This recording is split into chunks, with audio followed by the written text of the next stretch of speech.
Assalamualaikum warahmatullahi wabarakatuh. Pernahkah kamu melihat seseorang yang hidupnya tampak biasa saja di mata dunia? Tidak bergelimang harta, tidak punya jabatan mentereng, tidak dikenal banyak orang. Namun entah mengapa, wajahnya memancarkan ketenangan yang sulit dijelaskan. Tatapannya teduh, ucapannya pelan, kehadirannya menenangkan. Duduk bersamanya sejenak saja, hatimu terasa lebih ringan. Di sisi lain, kita juga sering melihat orang yang tampaknya memiliki segalanya. Hartanya menumpuk sampai miliaran. Namanya dikenal luas. Pengikutnya jutaan. Rumahnya berserakan di mana-mana. Mobilnya berganti tiap tahun. Namun hidupnya justru seperti cacing kepanasan. Gelisah, curiga, takut kehilangan. Tidurnya tidak nyenyak. Senyumnya dipaksakan. Hari-harinya habis untuk menjaga citra, mempertahankan posisi, dan mencari pengakuan. Dua pemandangan ini seharusnya membuat kita bertanya jujur pada diri sendiri. Ada yang salah dengan cara dunia mendefinisikan kebahagiaan. Sejak kecil kita diajarkan bahwa bahagia adalah soal menambah. Menambah harta, menambah pencapaian, menambah pengakuan, menambah kepemilikan. Semakin banyak yang kita miliki, semakin dianggap berhasil. Semakin tinggi posisi kita, semakin dianggap bernilai. Kita dibentuk untuk percaya bahwa kekurangan adalah musuh dan kepuasan selalu ada satu langkah di depan, tidak pernah benar-benar bisa diraih. Namun para pejalan spiritual sejati melihat sesuatu yang tidak dilihat oleh kebanyakan orang. Mereka menyadari sebuah rahasia yang jarang dibicarakan. Bahagia bukan seni mengumpulkan, melainkan seni membuang. Bukan seni memiliki, tetapi seni melepaskan. Mereka paham bahwa dunia ini seperti panggung sandiwara yang gemerlap. Lampunya terang, musiknya keras, dan perannya menggoda. Namun di balik semua itu, semuanya hanya sementara. Semua akan ditutup tirainya. Semua kostum akan dilepas. Semua tepuk tangan akan berhenti. Yang tersisa hanyalah siapa dirimu ketika tidak ada yang melihat dan tidak ada lagi yang bisa kamu pamerkan. Orang-orang yang spiritualitasnya matang tidak lagi memakan sampah yang diperebutkan orang awam. Mereka sudah melihat ilusi di balik gemerlap dunia. Bukan berarti hidup mereka bebas dari masalah, cobaan, dan penderitaan. Tidak. Hidup mereka tetap diuji. Masalah tetap datang. Luka tetap terasa. Namun ada satu perbedaan besar. Mereka berhenti memikul beban yang tidak perlu. Mereka tidak lagi terbebani oleh gengsi. Tidak lagi dikejar oleh validasi. Tidak lagi diperbudak oleh keinginan untuk terlihat lebih dari orang lain. Hidup mereka menjadi ringan bukan karena jalannya mulus, tetapi karena mereka berhenti menyeret beban ego kemana-mana. Inilah tanda kedewasaan jiwa. Saat seseorang tidak lagi bereaksi berlebihan terhadap pujian dan cacian. Saat ia tidak lagi panik saat kehilangan sesuatu. Saat ia tidak lagi merasa hancur ketika tidak dianggap. Saat ia tahu bahwa nilai dirinya tidak ditentukan oleh dunia.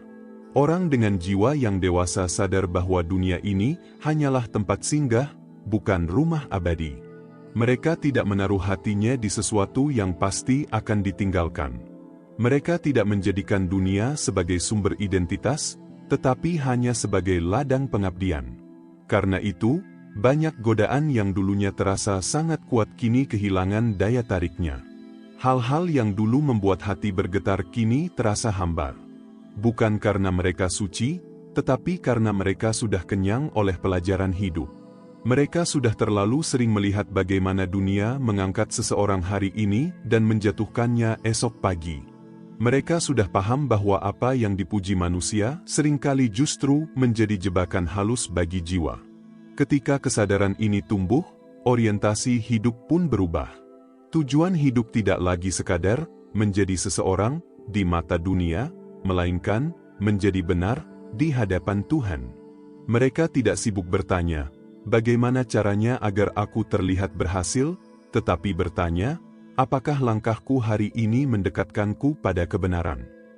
Dan ketika seseorang telah sampai pada titik ini, ada banyak hal yang otomatis gugur dari hidupnya. Hal-hal yang dulu tampak menggoda kini terasa melelahkan. Hal-hal yang dulu diperebutkan kini terasa remeh. Jiwa yang matang tidak lagi mudah menoleh, apalagi tergoda. Jika jiwamu benar-benar bertumbuh, ada 11 hal yang perlahan akan kehilangan cengkeramannya atas dirimu. Bukan karena kamu memaksa diri menjauhinya, tetapi karena hatimu sudah tidak lapar lagi pada hal-hal itu. Dan disinilah perjalanan kita dimulai. Salah satu tanda paling jelas bahwa spiritual seseorang sedang naik adalah ketika ia berhenti merasa perlu membuktikan apapun kepada siapapun. Dorongan untuk membuktikan diri adalah salah satu bentuk perbudakan mental paling halus, namun paling melelahkan. Membuktikan bahwa kita lebih bahagia dari mantan. Membuktikan bahwa kita lebih sukses dari teman lama. Membuktikan bahwa kita lebih jadi dibandingkan orang-orang yang dulu meremehkan kita. Hidup pun berubah menjadi panggung pembuktian tanpa jeda. Masalahnya, orang yang sibuk membuktikan diri sesungguhnya tidak sedang hidup untuk dirinya sendiri. Ia hidup sebagai reaksi atas pandangan orang lain. Setiap langkahnya disetir oleh asumsi, penilaian, dan ekspektasi manusia yang bahkan seringkali tidak benar-benar peduli. Hari ini mereka memuji, besok mereka lupa. Namun jiwa yang terjebak pembuktian akan terus bekerja keras menjaga citra, bukan menjaga kebenaran batin. Orang yang spiritualitasnya matang memandang upaya pembuktian diri ini sebagai sesuatu yang konyol. Mereka paham sebuah hukum alam sederhana, yang kuat tidak perlu berisik. Seekor singa tidak perlu mengaum setiap menit untuk membuktikan bahwa ia singa. Ia cukup berjalan tenang, dan seluruh hutan sudah tahu siapa dirinya. Yang terus menggonggong, menggertak, dan mencari perhatian biasanya justru yang paling rapuh. Seperti anjing kecil yang takut tidak dianggap ada. Ketika seseorang benar-benar tahu siapa dirinya, apa nilainya, dan kemana arah hidupnya, kebutuhan untuk membuktikan diri akan rontok dengan sendirinya. Energi yang sebelumnya dihabiskan untuk bersandiwara, memoles citra, dan menjaga persepsi orang lain dialihkan ke sesuatu yang jauh lebih bermakna, pengabdian, karya, dan perbaikan diri. Mereka bekerja keras bukan agar dilihat, tetapi karena bekerja adalah bentuk amanah. Mereka berbuat baik bukan untuk dipuji, tetapi karena itulah suara nurani mereka. Di titik ini, relasi mereka dengan harta pun berubah. Orang yang spiritualnya naik tidak anti kekayaan. Mereka tidak memusuhi kemewahan. Namun mereka menempatkan semuanya di posisi yang tepat. Harta berada di tangan, bukan di hati. Mereka boleh memiliki, tetapi tidak dimiliki. Mereka boleh menikmati, tetapi tidak melekat. Jika besok pagi semua itu hilang, senyum mereka tidak ikut lenyap. Kemewahan bagi mereka bukan identitas, melainkan tanggung jawab. Semakin banyak yang dititipkan, semakin besar amanah yang harus dipertanggungjawabkan. Karena itu mereka tidak silau. Mereka tidak menjadikan mobil, rumah, atau gelar sebagai perpanjangan harga diri. Mereka tahu nilai dirinya tidak naik atau turun seiring naik turunnya aset dunia. Yang membuat mereka tenang bukan apa yang mereka punya, tetapi siapa yang mereka layani. Seiring waktu, muncul sebuah keindahan yang jarang dibicarakan, The Art of Being Nobody. Seni menjadi bukan siapa-siapa. Orang spiritual justru merasa nyaman ketika tidak dikenal, tidak dipuji, dan tidak menjadi pusat perhatian. Mereka menikmati duduk di bangku penonton, menjadi pendengar, menjadi latar belakang yang hening. Di sanalah mereka menemukan kebebasan sejati. Ada kekuatan besar dalam ketidakterlihatan. Ketika kamu tidak sibuk mencari sorotan, matamu menjadi jernih. Kamu bisa mengamati hidup apa adanya, tanpa distorsi ego. Kamu bisa mendengar suara batin yang selama ini tenggelam oleh hiruk-pikuk pencitraan. Dalam sunyi, banyak kebijaksanaan turun. Dalam diam, banyak luka disembuhkan. Orang yang spiritualnya naik tidak lagi menderita sindrom tokoh utama. Mereka sadar bahwa dalam skenario agung semesta ini, mereka hanyalah titik kecil. Namun kesadaran ini tidak membuat mereka rendah diri. Justru sebaliknya, ia melahirkan kerendahan hati yang kokoh. Mereka tidak perlu tampil besar untuk merasa bermakna. Mereka melakukan kebaikan tanpa kamera, membantu tanpa pengumuman, datang tanpa pamit, pergi tanpa jejak. Hidup mereka mungkin terlihat sepi dari luar, tetapi sangat ramai di dalam. Ada dialog yang terus hidup antara hati mereka dan Tuhan. Percakapan yang jauh lebih dalam daripada basa-basi sosial yang penuh topeng. Mereka tidak takut disalahpahami, tidak tergesa menjelaskan. Mereka membiarkan waktu dan tindakan yang berbicara, atau bahkan membiarkan kesalahpahaman itu tetap ada tanpa mengganggu kedamaian batin mereka. Inilah benang merah dari semua ini. Jiwa yang naik berhenti mencari nilai dari luar. Ia tidak lagi menggantungkan harga dirinya pada pujian, kepemilikan, atau sorotan. Ia menemukan sumber nilainya di dalam, di tempat yang tidak bisa dijangkau oleh opini manusia. Dan dari sanalah lahir kebebasan yang sunyi, namun mutlak. Banyak orang mengira bahwa musuh terbesar jiwa adalah kritik, hinaan, dan cacian. Padahal bagi mereka yang berjalan di jalur spiritual, pujian justru seringkali jauh lebih berbahaya. Jika cacian terasa seperti pukulan yang menyakitkan, maka pujian adalah bius yang menenangkan namun perlahan melumpuhkan. Ia membuat seseorang merasa besar, merasa istimewa, merasa sudah sampai. Dan di sanalah banyak jiwa berhenti bertumbuh. Tidak sedikit orang yang secara spiritual mati bukan karena direndahkan, tetapi karena terlalu sering ditinggikan. Dipuji karena ibadahnya, karena ilmunya, karena kebaikannya, karena kesalehannya. Tanpa disadari, pujian menumbuhkan bisikan halus di dalam hati, "Aku sudah baik. Aku sudah benar. Aku berbeda dari mereka." Bisikan inilah yang pelan-pelan mengeraskan hati dan memutus aliran cahaya. Orang yang spiritualnya matang memahami bahaya ini. Karena itu, mereka memperlakukan pujian dan cacian dengan cara yang sama, sebagai suara bising yang datang dan pergi. Tidak diserap terlalu dalam, tidak pula ditolak dengan reaksi berlebihan.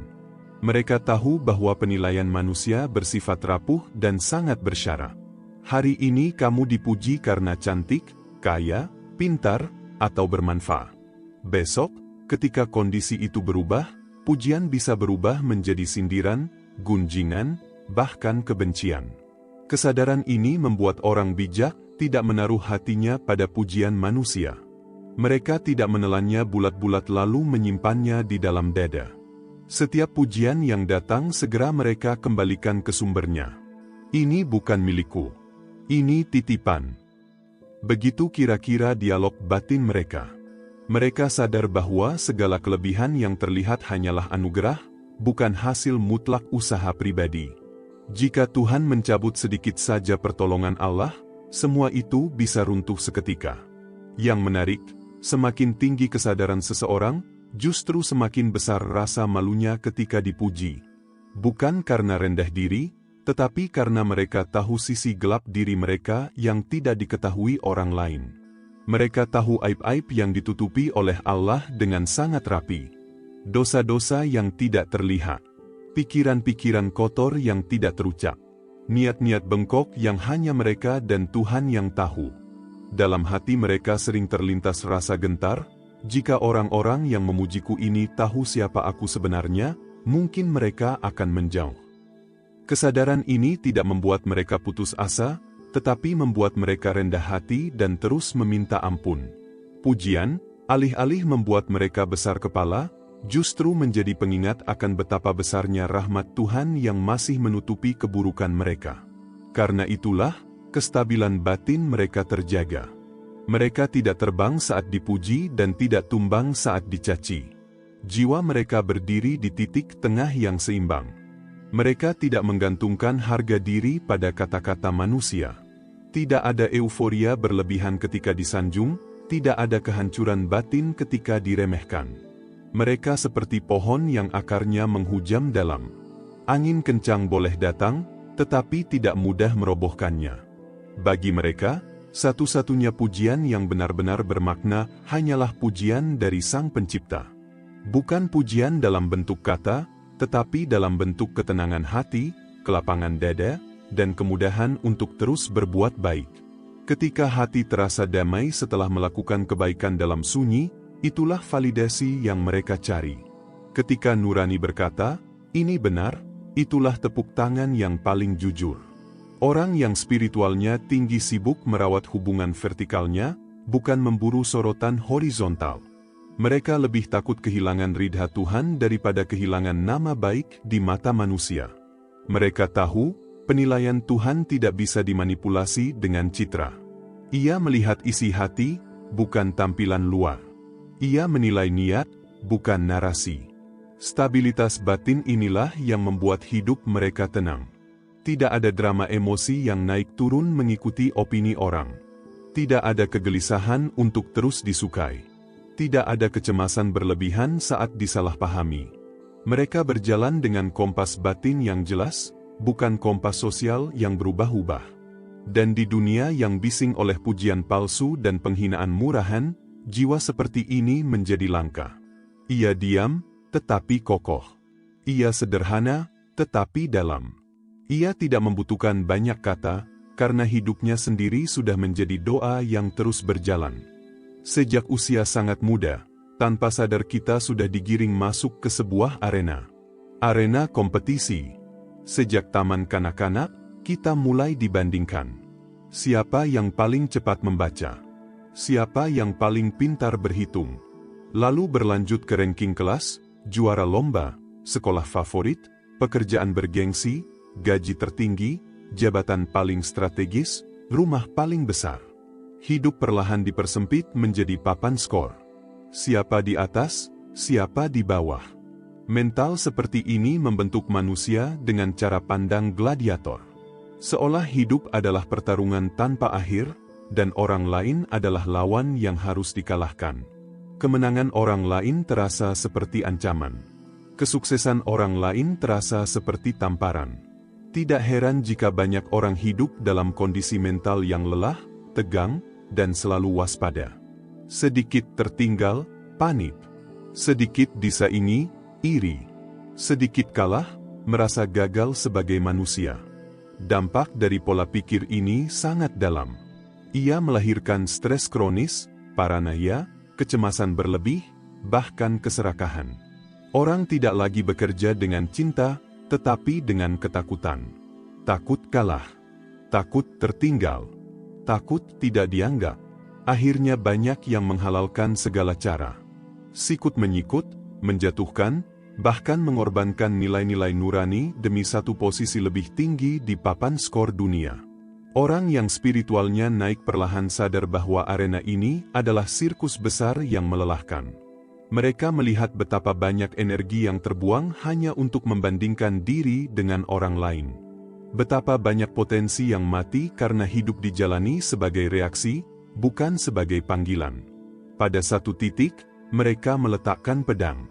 Mereka keluar dari arena. Mereka memilih duduk, menarik napas, dan bertanya dengan jujur, apakah ini benar-benar hidup yang aku inginkan?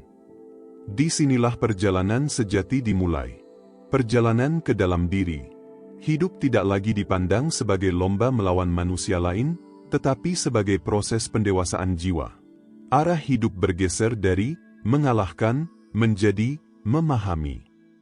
Dari membuktikan menjadi memperbaiki. Bagi orang yang sudah keluar dari arena, satu-satunya kompetitor yang sah hanyalah dirinya sendiri di masa lalu. Pertanyaan yang mereka ajukan pun berubah. Bukan lagi, apakah aku lebih hebat dari dia, tetapi, apakah aku hari ini lebih sabar dari kemarin? Apakah aku lebih jujur? Apakah aku lebih banyak memberi? Inilah grafik yang mereka pantau. Inilah perbandingan yang mereka pedulikan. Karena hanya perbandingan inilah yang benar-benar bermakna. Membandingkan diri dengan orang lain adalah permainan tanpa ujung. Selalu akan ada yang lebih kaya, lebih pintar, lebih terkenal. Namun membandingkan diri dengan diri sendiri membuka pintu pertumbuhan yang nyata dan membebaskan. Seiring dengan perubahan ini, sudut pandang terhadap orang lain pun ikut berubah. Orang lain tidak lagi dilihat sebagai ancaman, tetapi sebagai rekan seperjalanan.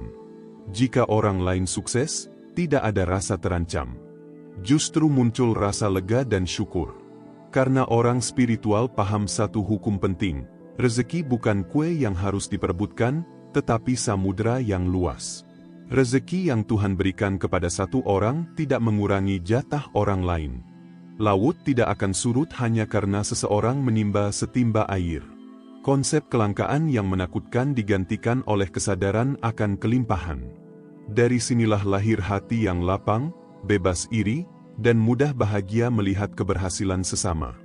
Dengan berhenti berkompetisi secara destruktif, hidup mereka menjadi jauh lebih santai dan mengalir. Mereka bekerja dengan fokus, bukan dengan kecemasan. Dengan cinta, bukan dengan ambisi membabi buta. Anehnya, justru di titik inilah hasil seringkali datang lebih baik. Karena energi tidak lagi bocor untuk membandingkan, membenci, dan mengkhawatirkan orang lain. Ketenangan menjadi bahan bakar produktivitas yang paling murni. Pikiran yang tenang melihat peluang lebih jernih. Hati yang damai mengambil keputusan lebih bijak. Jiwa yang tidak tertekan mampu berkarya lebih tulus dan berkelanjutan. Keluar dari arena bukan berarti menyerah pada hidup. Justru sebaliknya. Ini adalah bentuk keberanian tertinggi, berani hidup dengan ukuran sendiri, bukan ukuran dunia. Berani melambat di dunia yang memuja kecepatan. Berani berjalan ke dalam ketika semua orang berlari keluar. Dan di sanalah, tanpa banyak sorak-sorai, seseorang menemukan makna hidup yang tidak bisa diberikan oleh kemenangan apapun di papan skor dunia. Dunia hari ini bergerak bukan oleh kebutuhan manusia, melainkan oleh ketakutan manusia. Ketakutan untuk tertinggal. Ketakutan untuk tidak relevan. Ketakutan untuk dianggap kuno. Dari sinilah lahir sebuah sindrom massal bernama FOMO, Fear of Missing Out. Takut ketinggalan apapun yang sedang ramai, apapun yang sedang viral, apapun yang sedang dibicarakan orang banyak. Hidup manusia modern perlahan berubah menjadi reaksi berantai atas apa yang muncul di layar. Ada baju model baru, semua ingin punya. Ada gadget versi terbaru, semua merasa perlu mengganti. Ada gaya bicara baru, semua ikut meniru. Tanpa sadar, manusia dikendalikan oleh algoritma yang tahu kapan kita bosan, kapan kita lapar pengakuan, dan kapan kita mudah dibujuk. Kita mengira sedang memilih, padahal seringkali hanya mengikuti arus yang sudah dirancang dengan sangat rapi. Bagi orang yang spiritualitasnya naik, fenomena ini terlihat sangat jelas. Mereka melihat tren bukan sebagai sesuatu yang netral, tetapi sebagai ilusi kolektif yang diciptakan pasar. Ilusi bahwa kamu kurang jika tidak memilikinya. Ilusi bahwa kamu tertinggal jika tidak mengikutinya. Ilusi bahwa nilai dirimu ditentukan oleh seberapa update penampilan dan gaya hidupmu. Dalam kejar-kejaran ini, banyak orang kehilangan sesuatu yang jauh lebih berharga daripada barang atau status, jati diri. Demi terlihat kekinian, orang rela menanggalkan prinsip. Demi terlihat modern, orang rela meninggalkan kesederhanaan. Demi terlihat relevan, orang rela hidup dalam utang dan kecemasan. Padahal tren adalah lomba lari yang tidak memiliki garis finish. Selalu ada yang baru, selalu ada yang lebih mutakhir, dan selalu ada rasa kurang yang sengaja dipelihara. Orang dengan jiwa yang dewasa memilih berhenti berlari. Mereka berdiri tenang seperti batu karang di tengah sungai. Air deras boleh mengalir, tetapi mereka tidak ikut hanyut. Mereka punya gaya hidup sendiri, nilai sendiri, dan ritme hidup sendiri. Mereka tidak merasa perlu menjelaskan pilihan hidupnya kepada dunia yang bising. Di titik inilah mereka menemukan kebahagiaan yang aneh bagi orang awam, JOMO, Fear of Missing Out. Kenikmatan karena tidak ikut. Bahagia karena tidak tahu. Lega karena tidak terlibat. Mereka tidak tahu gosip terbaru selebritas, tidak mengikuti drama politik yang melelahkan, tidak hafal isu-isu viral yang menghabiskan energi. Ketidaktahuan ini bukan kebodohan, melainkan bentuk seleksi batin. Dengan tidak membanjiri pikirannya dengan hal-hal remeh, ruang mental mereka menjadi luas. Ada ruang untuk merenung. Ada ruang untuk mengingat kematian. Ada ruang untuk bertanya tentang tujuan hidup. Ada ruang untuk berdialog dengan hati dan dengan Tuhan.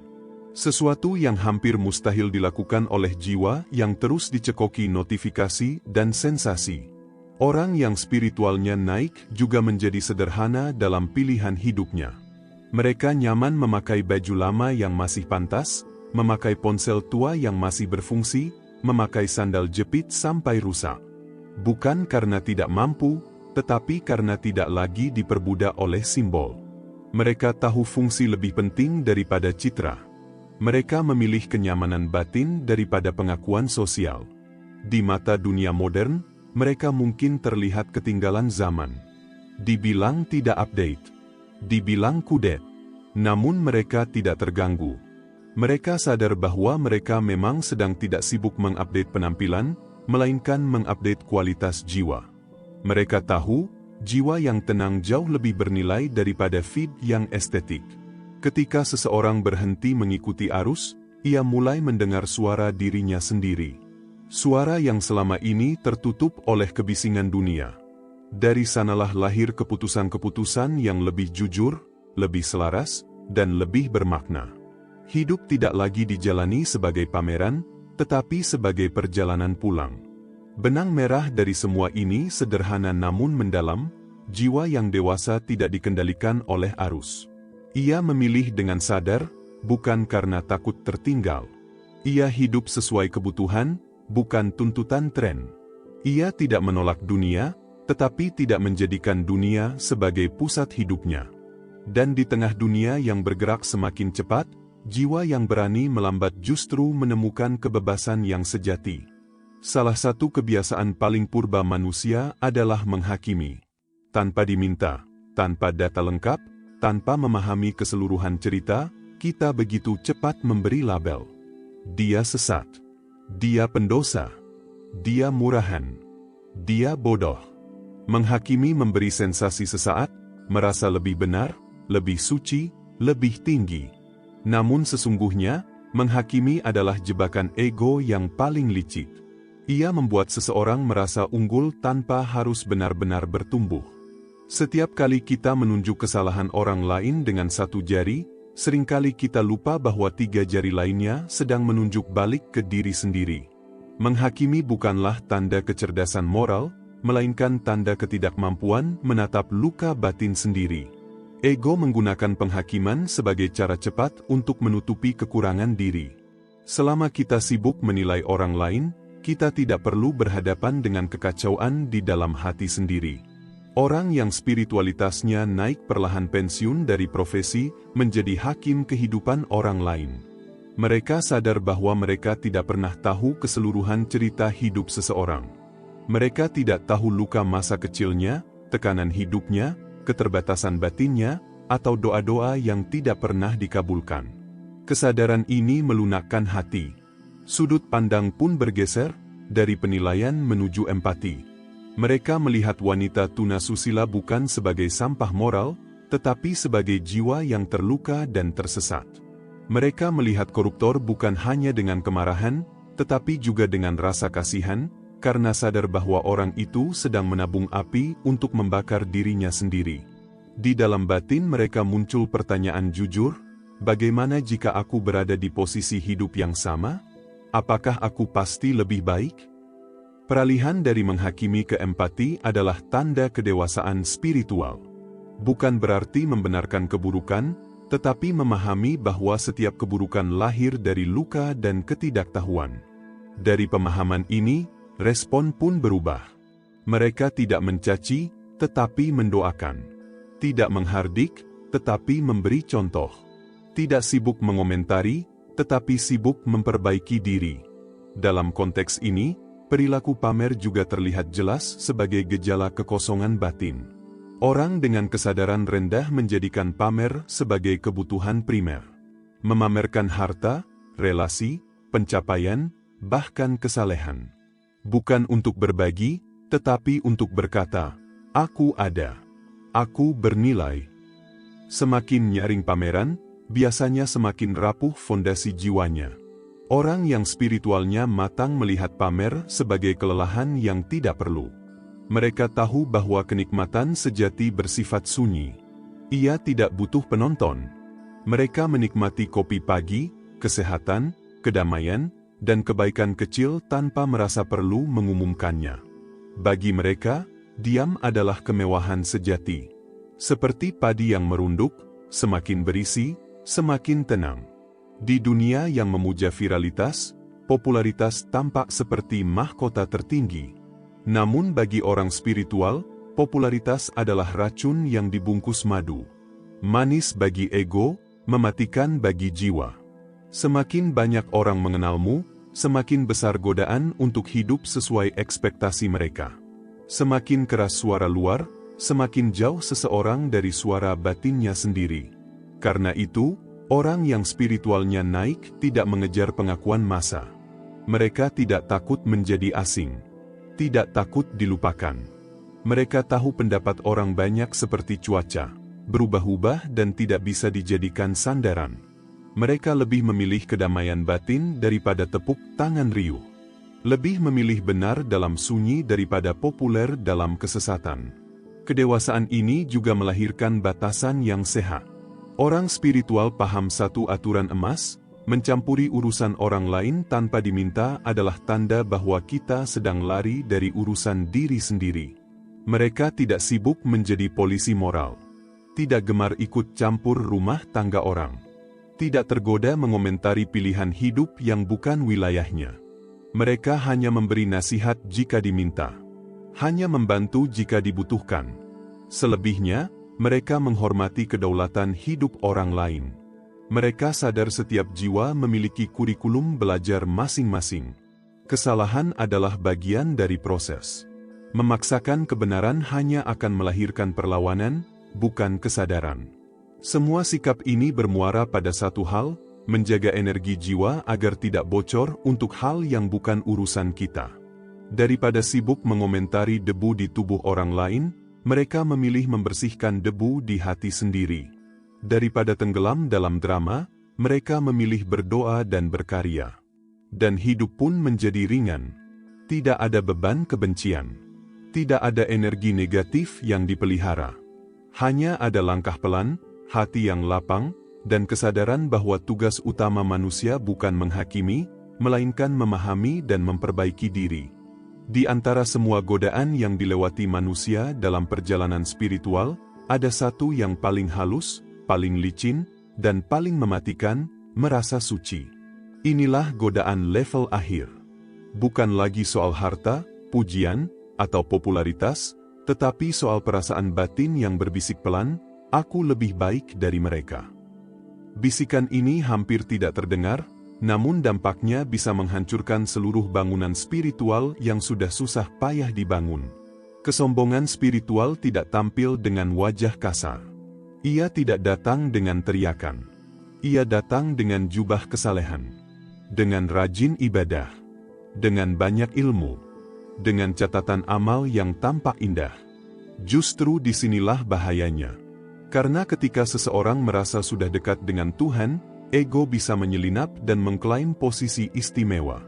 Dan di titik inilah banyak jiwa terjatuh tanpa sadar. Sejarah memberi pelajaran yang sangat jelas tentang hal ini. Iblis tidak diusir dari surga karena kurang ibadah.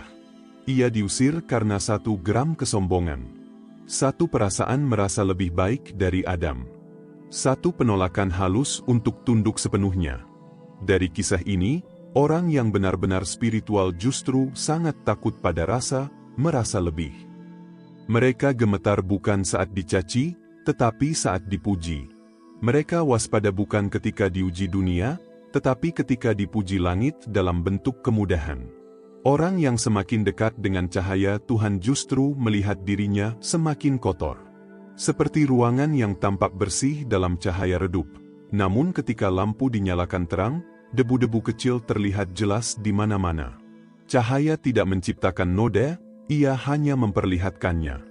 Begitu pula dengan kesadaran. Semakin tinggi kesadaran, semakin jelas terlihat cacat diri yang sebelumnya tersembunyi.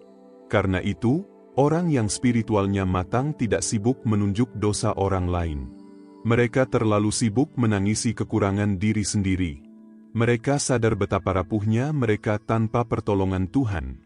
Betapa mudahnya tergelincir jika sedikit saja ditinggalkan. Kesadaran ini melahirkan rasa butuh yang dalam. Bukan rasa butuh dunia, tetapi rasa butuh ampunan. Rasa butuh ampunan inilah yang melembutkan hati. Ia membuat seseorang tidak mudah menghakimi, tidak mudah membenci, tidak merasa berhak merendahkan. Mereka melihat pemabuk di jalanan dan berkata dalam hati, "Jika bukan karena pertolongan Tuhan, mungkin aku lebih buruk darinya." Mereka melihat pendosa bukan dari menara kesucian, tetapi dari tanah yang sama, tanah kelemahan manusia. Inilah perbedaan besar antara kesalehan palsu dan kesalehan sejati. Kesalehan palsu memisahkan diri, mengeraskan hati, dan merasa lebih tinggi. Kesalehan sejati justru merangkul, membumi, dan merasa kecil. Orang yang benar-benar dekat dengan Tuhan tidak merasa jauh dari manusia. Ia justru merasa satu barisan dengan mereka, sama-sama membutuhkan rahmat. Di titik ini, seseorang tidak lagi terobsesi dengan penilaian. Ia tidak sibuk menghitung pahala orang lain atau dosa orang lain. Ia hanya sibuk menjaga niatnya sendiri. Karena ia sadar, di hadapan Tuhan yang Maha Mengetahui, yang dinilai bukanlah penampilan luar, melainkan isi hati. Bukan seberapa sering seseorang terlihat beribadah, tetapi seberapa tulus ia tunduk. Kesimpulan dari seluruh perjalanan ini sebenarnya sangat sunyi dan sederhana. Tidak ada yang perlu dibanggakan. Tidak ada yang perlu dipamerkan. Yang membedakan manusia di mata Tuhan hanyalah niat dan kepatuhan. Selebihnya hanyalah pernak-pernik dunia yang akan ditinggalkan. Di akhir perjalanan spiritual, seseorang tidak berdiri sambil berkata, "Lihat aku sudah sampai." Justru sebaliknya, ia berlutut sambil berkata, "Tanpamu, aku tidak apa-apa." Inilah puncak kesadaran tertinggi. Bukan merasa tinggi, tetapi merasa butuh. Bukan merasa suci, tetapi merasa bergantung. Dan mungkin, di sanalah letak keselamatan jiwa. Dalam kesadaran bahwa manusia tidak pernah benar-benar kuat.